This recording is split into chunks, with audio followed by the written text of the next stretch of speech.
السلام علیکم ناظرین، آپ دیکھ رہے ہیں دارالوحی انسٹیٹیوٹ میں ہوں محمد اویس مرصد قریب محمدی صاحب موجود ہیں کر صاحب سے۔ آج ہم بہت ہی امپورٹنٹ سوال لے کے آئے ہیں۔ السلام علیکم۔ وعلیکم السلام۔ اچھا کر صاحب، بہت ہی اہم سوال ہے، کیا صحابہ کرام رضوان اللہ مجمعین کے اندر بھی کوئی معبر تھا خوابوں کی تعبیر دینے میں؟ وعلیکم السلام ورحمۃ اللہ وبرکاتہ۔ ویس بھائی، میں اس کا جواب بڑی دیر سے ڈھونڈ رہا تھا جی جی، اور میں نے بڑا مطالعہ کیا، بڑی جگہ پہ گیا، صحابہ کرام میں سے بھی کوئی محبت مل جائے۔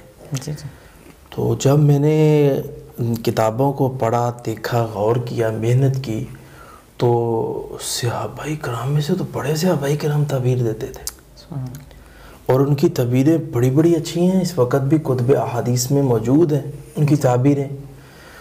تو ایک صحابی نہیں تھا، کئی صحابہ کرام تعبیریں دیتے تھے۔ سب سے پہلے تعبیر دینے والے جناب ابو بکر صدیق ہیں رضی اللہ عنہ، تو اس کی صحیح البخاری کے اندر حدیثیں موجود ہیں۔ اور اسی طرح حضرت عمر رضی اللہ تعالیٰ عنہ بھی تعبیر دیتے تھے، حضرت عثمان رضی اللہ تعالیٰ عنہ بھی تعبیر دیتے تھے، حضرت علی رضی اللہ تعالیٰ عنہ بھی تعبیر دیتے تھے۔ اور اسی طرح عبداللہ بن سلام رضی اللہ تعالیٰ عنہ، یہ وہ صحابی ہیں جو مدینے کے باسی تھے اور یہ پہلی کتابوں کے حافظ بھی تھے، عالم بھی تھے، تورات اور انجیل کے ماہر تھے۔ یہ اللہ کے نبی کی نشانیاں انہوں نے اس بک کے اندر پڑھی تھی کہ سیماہم فی وجوہہم من اثر السجود، کہ وہ جو نبی آئے گا اس کے صحابہ کرام کی علامات کیا ہوں گی اور اس نبی کی علامتیں کیا ہوں گی، ایک الگ بات ہے، یہ بات لمبی ہو جائے گی پھر۔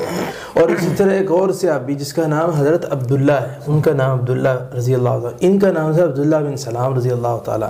اور اسی طرح حضرت ابو ذر غفاری رضی اللہ تعالیٰ جو غفار قبیلے کے تھے، اور اسی طرح حضرت انس بن مالک رضی اللہ تعالیٰ عنہ، حضرت سلیمان فارسی رضی اللہ تعالیٰ عنہ، اور اسی طرح حضرت حذیفہ رضی اللہ تعالیٰ عنہ، حضرت ماجی عائشہ رضی اللہ تعالیٰ عنہ، حضرت اسما رضی اللہ تعالیٰ عنہ۔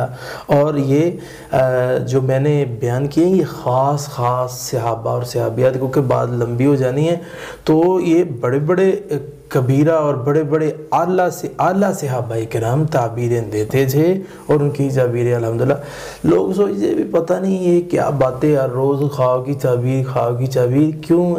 بھئی میں نے تو یہ غور کیا ہے، نبی صلی اللہ علیہ وسلم جب بھی فجر کی نماز پڑھاتے تو رسول اللہ صلی اللہ علیہ وسلم سے صحابہ سے پوچھا کرتے تھے کسی کو خواب تو نہیں آیا؟ میں پچھلے دن حیران ہو رہا تھا کہ یار لوگ اتنی خبریں پوچھتے ہیں، پتہ نہیں یہ بیٹھے ہی اس کام کے لیے ہیں، تو خواب کی کیا اہمیت ہے؟ تو پھر میں نے جب غور کیا تو پھر مجھے سمجھ آئی کہ نبی صلی اللہ علیہ وسلم اتنا کیوں پوچھتے تھے؟